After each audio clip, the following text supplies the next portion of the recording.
त्याच्यासाठी म्हणून निघाले.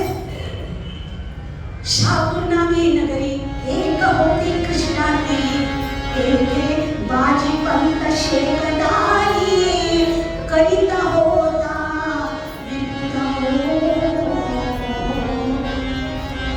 जळंग्याच्या जवळ शहापूर नावाचं गाव होतं आणि त्या गावामध्ये बाजीपंत नावाचा एक शेतदार राहत होता. शेतदार म्हणजे खूप मोठा मुद्दा होता. बिजापूरच्या बादशाच्या पदरी असणारा मोठा अधिकारी, म्हणजे पंचक्रोशी मधला शेतसारा जमा करायचा, एक चतुर्थांश स्वतःचा भाग आणि 3 चतुर्थांश सरकार दरबारी सुपूर्द करायचा, असा त्याचा हुद्दा होता. मोठा अधिकारी बाजीपंत नावाचा शेतदार, मराठीमध्ये त्याला इन्कम टॅक्स ऑफिसर म्हणतात.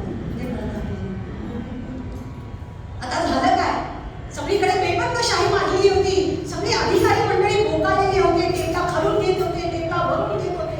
मला वाटतं तेव्हाची परिस्थिती म्हणायची गरज नाही. सध्याची जी परिस्थिती आहे ना, तीच त्यावेळेला परिस्थिती होती. आणि नेमकं त्या गावामध्ये, शहापूर नावाच्या गावामध्ये तो राहत होता. रामदास स्वामींनी पहाटेच उठून पर्णकुटी मागली, शेणाचा मारुती तयार केला आणि विचार केला, चला या गावापासूनच आपण सुरुवात करू. रोज आपल्याला 5 घरी भिक्षा मागायची आहे. म्हणून गावामध्ये प्रवेश केला. बरोबर असा मोठा टोळी जंग वाडा दिसला.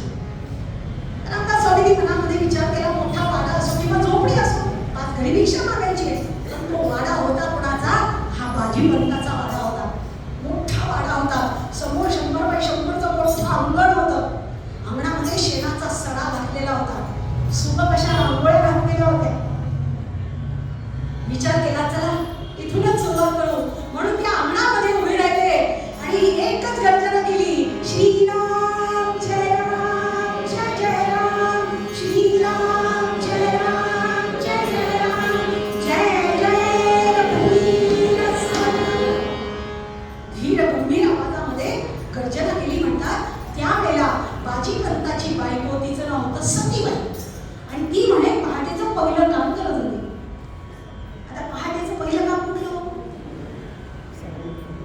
आमच्या सासूबाईंना मी विचारलं. आमच्या सासूबाई आहेत ना का? 105 नॉट आउट. दासगणू महाराजांची सुनबाई आहे. दासगणू महाराजांची 25 वर्ष सेवा केली आहे.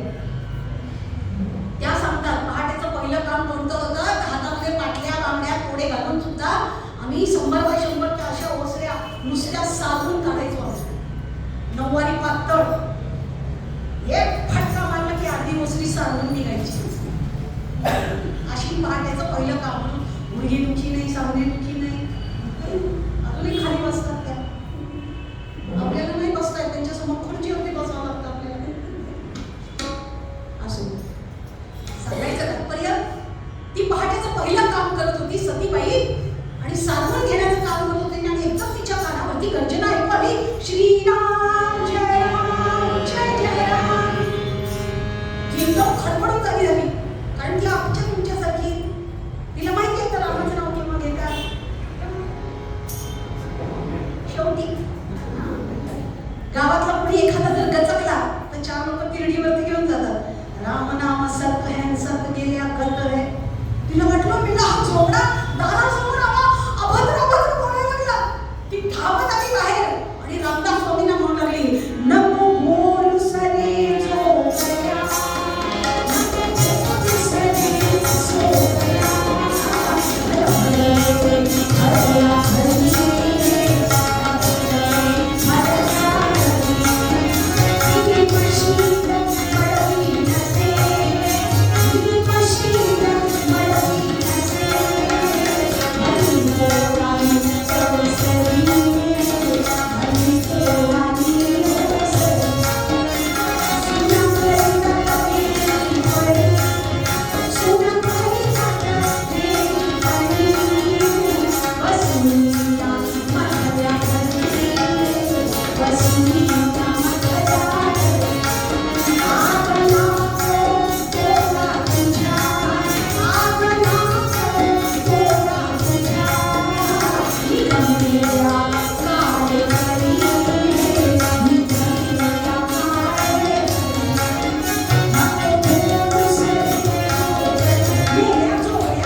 खुशी झाला प्रभू रामचंद्राच्या नावाने.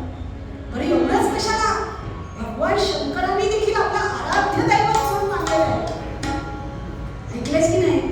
त्यांनी काय म्हटलेलं आहे भगवान शंकरांनी? श्रीराम नामामृत मंत्र बीजम जाप्यम मनीयम परमामृतम माम समुद्र जातम करदम कृताकृतम ध्येयम मनीयम सद्गुणामचंद्र. आता मला सांग, जिथे महादेवाने स्तुती करावी बीज मंत्राची, प्रभू रामचंद्राची, ते आपण अमृत असेल का?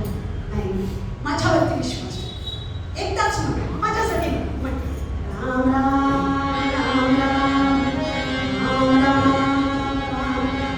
म्हणून मेरा जोगडा एक तर दारासमोर येतो, आपण आपण बोलतो, मलाही मनाने सांगतो. ती म्हणाली, हे कळत नाही का तुला कोणाच्या दारासमोर उभायचं?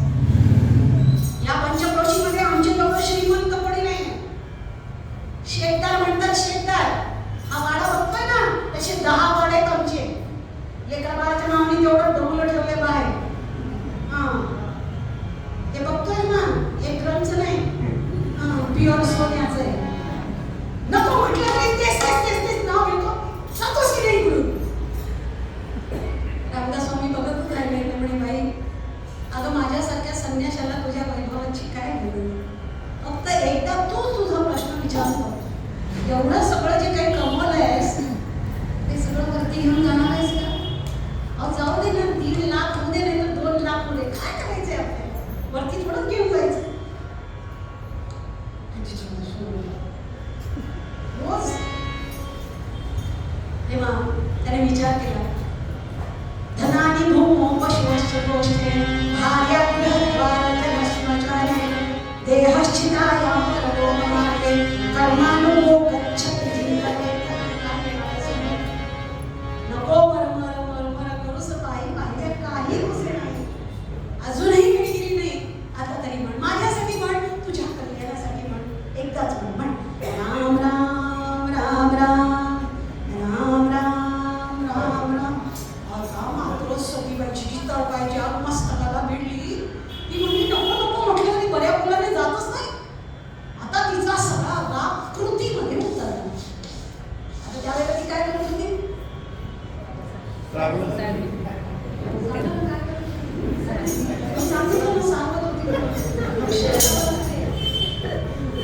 ती मोठं पोतेलं घेऊन सांगत होती. आता तिचा सगळा राग कृतीमध्ये लग्न झाले नाही का? बायकांचा राग कृतीमध्ये उतरत असतो. घरी गेल्यानंतर समजा भांडे आपटायला लागले की पुरुष मंडळी चपला घालून बाहेरच्या बाहेर निघून जाते. घरी गेल्यावर काय वाढून इथे माहिती, इथे एक्सपिरियन्स आहे. सांगून येतात 10 वेळेला, कीर्तनाला चाललो बरं का, कीर्तनाला चाललो बरं का, तुला यायचं का सोबत, चल बरं का. ती तेव्हा नाही म्हणेल त्यावेळेला एकटे येतात ते, नाहीतर सोबत घेऊन यावं. असं सांगायचं तात्पर्य, ती शेणाने साठवून घेत होती. तिचा सगळा राग कृतीमध्ये उतरला. होते कधी पोते, तिच्या हातामध्ये पोते होतं, शेणामध्ये बुडवलेलं नववारी पातळ. तेच तिने फेकले बहुरागे, स्वामी मुखावरी परी झाला संतोष त्यास त्यायोगे. ते पोते होतं, भिरकणे असं भिरकावून दिलं, रामदास स्वामींच्या तोंडावरतीच येऊन. आता पुन्हा तोच प्रश्न, रामदास स्वामींना राग आला का? तुम्ही जा बरोबर. आपण जर गेलो आणि कोणी असा आपला अपमान केला तर? रामदास स्वामींना राग आला नाही. रामदास स्वामींनी विचार केला, पोते का असं म्हणजे सतीने मला दिलंय. बायकांना काही देणं माहिती नसतं का? एवढ्या साड्या असतात, एक काढून देऊन देते का?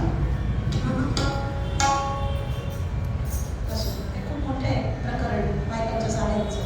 नाही तर वेळेचं भाग लक्षात घेऊन सांगत नाही तुम्हाला. योग आला तर त्याच्यावरती मोठं थिसिसच द्यावं.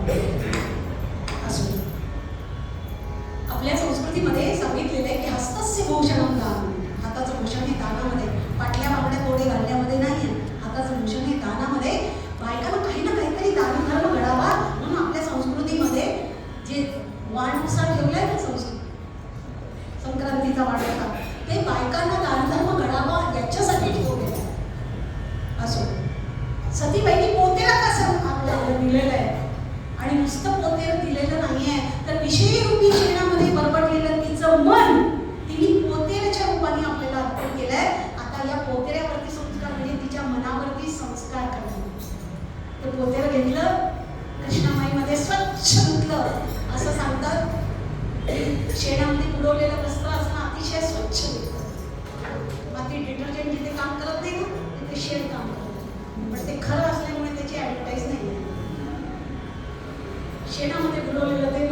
पात्र होतं कॉटनचं, खगड धुतलं स्वच्छ, कडकडीत उन्हामध्ये वाळवलं, त्याचे उभे ताप केले, त्याच्या वाती वळल्या, त्याला आपण काकडा भात म्हणतो. गाईचं तूप मागून आणलं, त्याच्यामध्ये सगळ्या वाती भिजवल्या आणि पहाटेच उठावं रामदास स्वामींनी प्रभू रामचंद्राच्या दरबारामध्ये यावं आणि प्रभू रामचंद्राला प्रार्थना करावी की प्रभू रामचंद्रा, तुझ्या नामाची माती सतीबाईला कळू नये. संतांमध्ये आपल्यामध्ये हाच फरक आहे. संत हे उपकार करणारे व्यक्ती तर उपकार करतातच करतात, पण अपकार करणाऱ्यांवरती देखील उपकार करतात. प्रार्थना करावी प्रभू रामचंद्राला, काकडा भात लावावी आणि म्हणावं, मान्य करा देवा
सतीबाईचा हा जो नवरा आहे बाजीपंत, यांनी 5 वर्षाचा शेतसारा भरलेला नव्हता.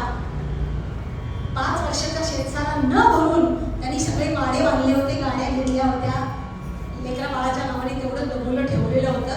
हा 5 वर्षाचा शेतसारा भरलेला नाहीये हे फक्त बिदरच्या बादशाच्या ध्यानात आणून दिलं. म्हणजे करताना घोटाळे करतात पण नंतर बाहेर आल्याशिवाय राहत नाही, तसं झालं. आणि झालं का, बिदरच्या बादशाला कळालं की 5 वर्षाचा शेतसारा बाजीपंतांनी भरलेला नाहीये. हे जेव्हा त्याच्या लक्षात आलं त्यावेळेला त्यांनी फरमान काढलं आणि सांगितलं, जाओ गिरफ्तार करो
दुसरी म्हणली अगो मरी आई लेट येते, तर म्हसोबाला बोल.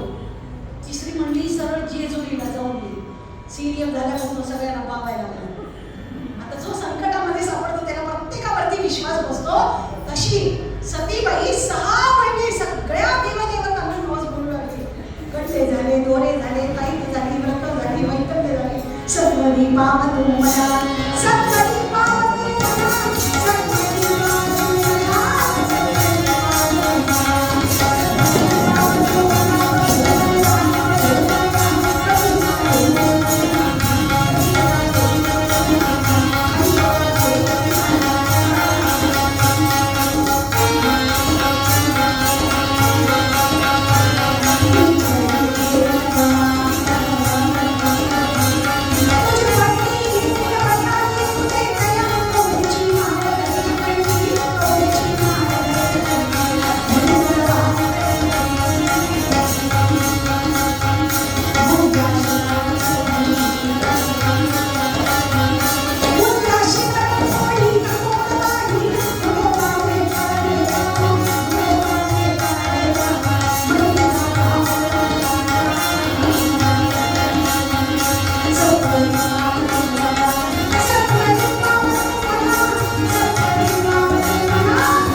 मुलाची वाट बघितली, मुलीची वाट बघितली, जावयाची वाट बघितली, मित्रमंडळींची वाट बघितली, नातेवाईकांची वाट बघितली.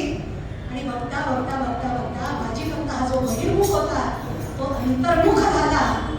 आणि अंतर्मुख झाल्यानंतर आयुष्यामध्ये काय केलं याचं गणित म्हटलं. अरे अरे अरे माझं माझं माझं माझं माझं माझं करत करत करत एवढा सगळा डोलारा उभा केला. पण माझ्यासोबत जे येणार ते मात्र कधीच घेतलं नाही. धिक्कार या सर्व संसारत्या कोण देई सत्य कुणी नाटा सोडवी बंद माझा कधी ना आठविणार रघुराम नाम. आयुष्यामध्ये भगवंताचं नाव कधी घेतलं नाही. पण पश्चाताप दत्तकनाने भाजीपंतांनी पहिल्यांदाच श्रीराम जय राम जय राम श्रीराम जय राम जय राम अंतःकरणातनं भगवंताचं नाव घ्यायला सुरुवात केली. आता याला पश्चाताप झालेला बघून अंतःकरणातनं भगवंताचं नाव घेतलेलं बघितल्याबरोबर रामदास स्वामींनी अंतर्ज्ञानाने ओळखलं आणि धावतच ते प्रभू रामचंद्राच्या दरबारात गेले आणि प्रभू रामचंद्राला विनंती केली की प्रभू रामचंद्र भाजीपंताला पश्चाताप झालाय. आता ज्याला पश्चाताप हवा त्याच्या पाठीमागचं सगळं पाप दूर निघतं की नाही. आणि केलेल्या कर्माचं फळ त्यांनी 6 महिने कारावास भोगलेला आहे. आता मात्र त्याच्यावरती कृपा करावी, भाजीपंताचा बंध सुटला पाहिजे.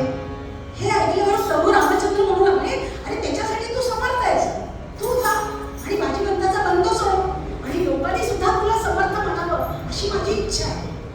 तेव्हा रामदास स्वामी काय म्हणाले, लोकांनी मला समर्थ म्हणावं म्हणून मी कार्य करत नाहीये. उलट महंतीमुळे नाश होतो तपाचा. ज्याच्या अंगणामध्ये तुझ्या नामाची गर्जना होते त्याच्या संसारावरती आलेल्या संकटाचं निवारण प्रत्यक्ष तू जाऊन करतोस. म्हणून प्रभू रामचंद्र मी प्रार्थना करतो तू जा आणि भाजीपंताचा बंध सोड. प्रभू रामचंद्र म्हणाले ठीक आहे मी जातो, पण माझी एक अट आहे, मी तुझ्या देशामध्ये जातो. प्रभू रामचंद्र म्हणाले, रामदास स्वामी म्हणाले कुठल्याही देशामध्ये जाऊ. अरे जिथे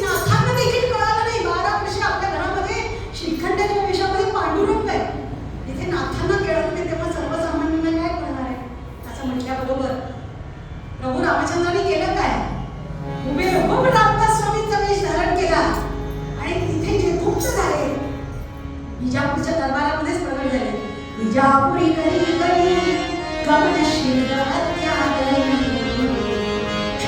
घरात कुवडी असे मृत केशपाणी हातील चंदनी प्रभू समर्थ झाला असे आजा चितनामध्ये वदनी आपुले घेवसे श्री राम जय राम जय राम. प्रभू रामचंद्र स्वतःच स्वतः घेऊन लागले. हुबेहूब रामदास स्वामींचा वेश धारण केला. तिथे जे गुप्त झाले विजापूरच्या दरबारामध्ये प्रगट झाले. विजापूरचा राजा असा लोणावळा गेलेला.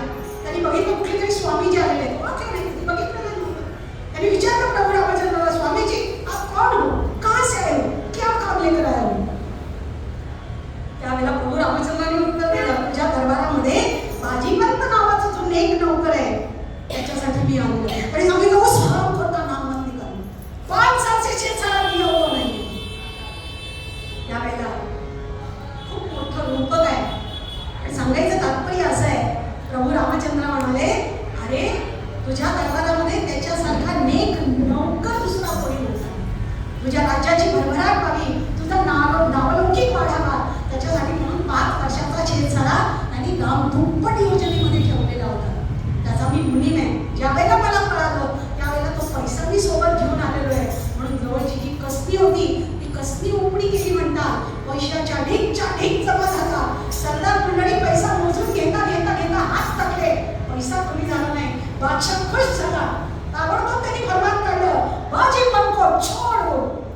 छोड़ दो म्हटल्यानंतर बाजीपंत बाहेर आले. पण अहंकार नष्ट झालेला होता, नम्रता प्राप्त झालेली होती. आणि ज्या वेळेला समोर येऊन बघतो प्रभू रामचंद्राचं दर्शन घ्यायला रामदास स्वामीच्या रूपामध्ये त्याने विचारलं, स्वामीजी तुम्ही कोण आहात, कुठून आलेला आहात, मला बंदिवासातून तुम्ही काढलं, तेव्हा तुम्हाला कोणी धाडलेलं आहे असं म्हटल्याबरोबर प्रभू रामचंद्राने उत्तर दिलं, मी तुझ्या बायकोचा नोकर आहे. बायकोचा नोकर आहे म्हणजे मी बंदिवासामध्ये गेल्यानंतर बायकोनी घरामध्ये नोकरच नोकरी ठेवली, आणि मग तुला काय पगार देते?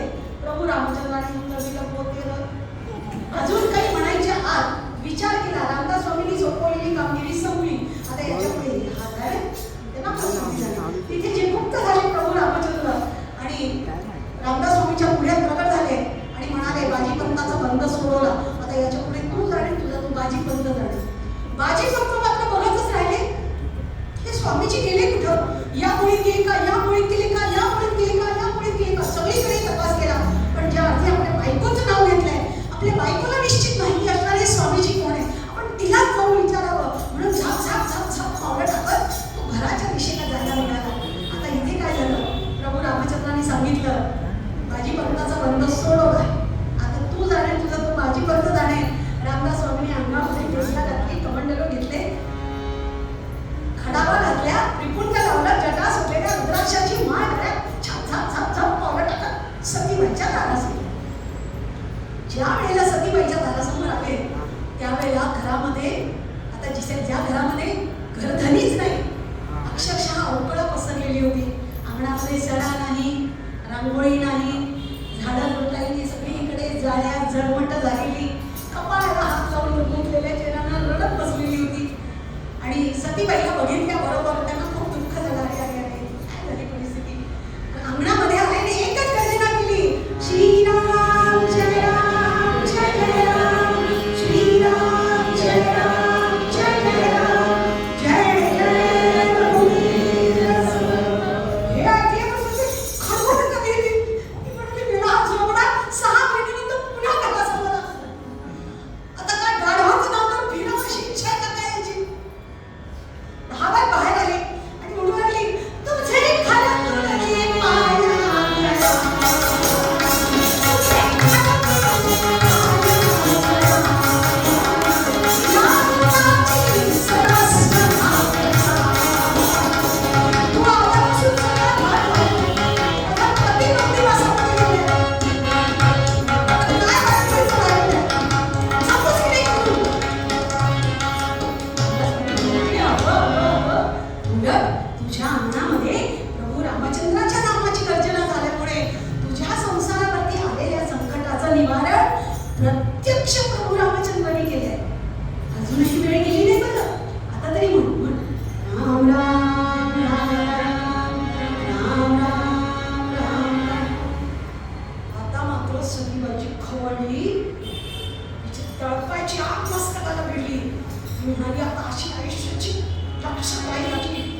चुलीमध्ये लाकडं ठेवली होती पाणी तापवण्यासाठी म्हणून.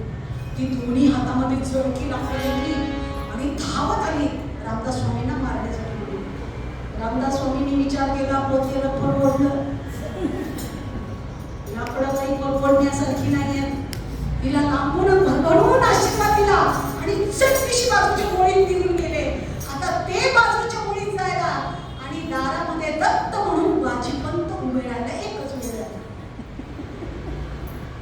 आता बायको आली अशी, बाजीपंत बघत राहण्यासाठी म्हणजे ही कुठली स्वागताची तरा. 6 महिन्यांनी घराकडे यायला मिळतो ओवाळण्याचं तबक नाही, तबक नाही. असं कधी झालं नाही ना. कोणतं झालं? सांगा. कोणतं झालं म्हणतं का म्हटलं बाबा.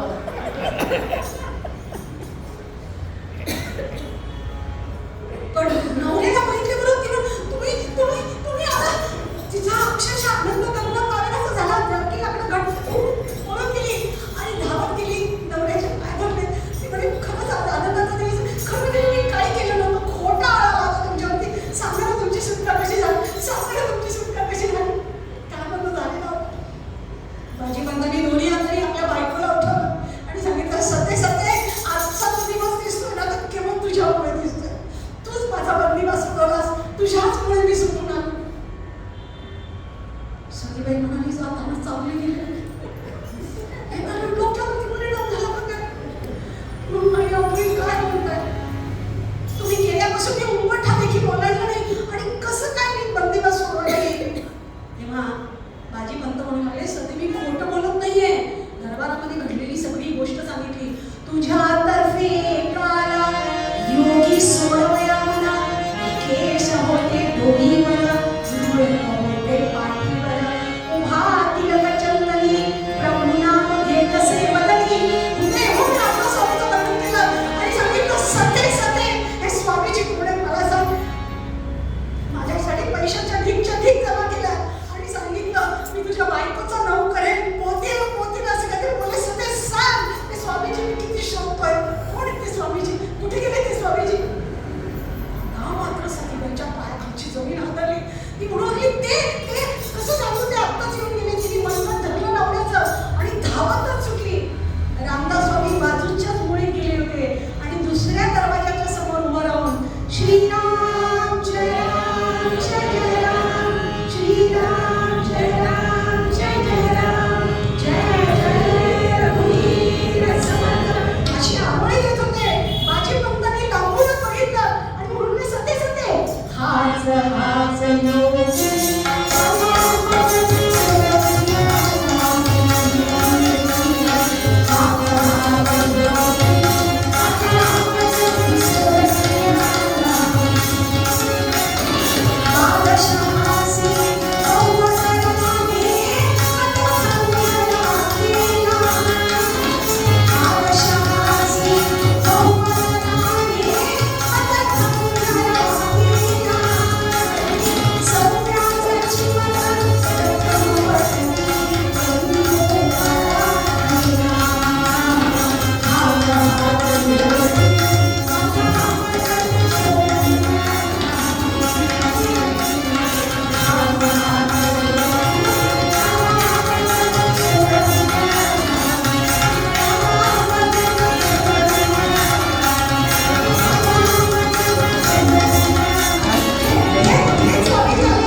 आता तरी तुला कळालं की नाही, मंगलानाथ मंगल प्रभू रामचंद्राचं नाव आहे. अजूनही वेळ गेलेली नाहीये. आता तरी जागी हो आणि म्हण राम राम राम राम राम राम राम राम. असं सांगतात की त्या दिवशी रामदास स्वामींनी बाजीपंत आणि सतीबाई या दोघांनाही अनुग्रह दिला. हे त्यांचे पहिले शिष्य. त्याच्यानंतर मग कल्याण स्वामी, उद्धव स्वामी असे अनेक शिष्य मंडळी झाली त्यांची. अशा प्रकारे घरोघरी जाऊन प्रत्येकाला जागा केलेली आहे. आपण ही जागा झालं पाहिजे, सगळ्यांनी एकत्रित आलं पाहिजे. तर कीर्तन महोत्सवाचा उद्देशच तो आहे की चांगल्या चांगल्या चांगल्या चांगल्या लोकांनी एकत्रित आलं पाहिजे, एकीचं बळ निर्माण झालं पाहिजे आणि आपली संस्कृती टिकून ठेवण्यासाठी म्हणून घरोघरी जाऊन याचा प्रचार आणि प्रसार केला पाहिजे. आणि या संसारी भगवंताच्या चरणी अर्पण करते. कीर्तन महोत्सवाच्या निमित्तानं प्रभू रामचंद्राच्या दरबारामध्ये कीर्तन सेवा करण्याचं भाग्य लाभून दिलं. आणि प्रत्यक्ष गडावरून आलेले रामदास स्वामीच, कारण अक्षरशः दरवर्षी साताऱ्याला काळाराम मंदिरामध्ये तुडुंब गर्दी जमलेली आणि प्रत्यक्ष प्रभू रामचंद्र समोर असले. काय सुंदर मूर्ती, तशीच ही मूर्ती काळाराम मंदिरासाठी. आणि प्रत्यक्ष बोलतोय तर काय आपल्याशी राम, इतकं सुंदर. आणि त्याच्यासमोर तुमच्या सगळ्यांची नावं घरून आशीर्वाद मिळावेत. आणि मी तर प्रत्येक वेळेला म्हणते वेणा स्वामींचं जसं शेवट झाला तसाच माझाही बाबा. कारण हे जीवन नश्वर आहे. कीर्तन करता करता शेवटी त्यांनी आपल्या गुरूंच्या पायावरती डोकं ठेवलं आणि त्याच वेळेला त्या अंतर्धान पावल्या. असं सगळ्यांना हेच असतं की सद्गुरूंनी दिलेली ही सेवा आहे दासगुरू महाराजांच्या परंपरेमध्ये.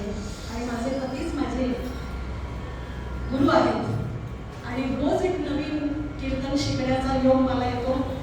कारण त्यांना दासगुरू महाराजांनी रचलेली 84 अक्षरं पाठ आहे. सगळं वाङ्मय त्यांना पाठ आहे आणि मुखोद्गत आहे.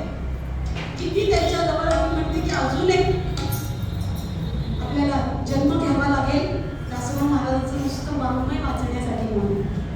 अशा या परंपरेमध्ये तुमच्यासारखी सगळी श्रोतृ मंडळी इथे लागली. त्याला काय मागायचं, देवासारखे साथीदार, पहिल्या कीर्तनाचे साक्षीदार, ते हस्तागायन आहेत.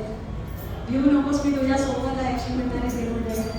अप्रतिम साथ झालेली सेवा पुनश्च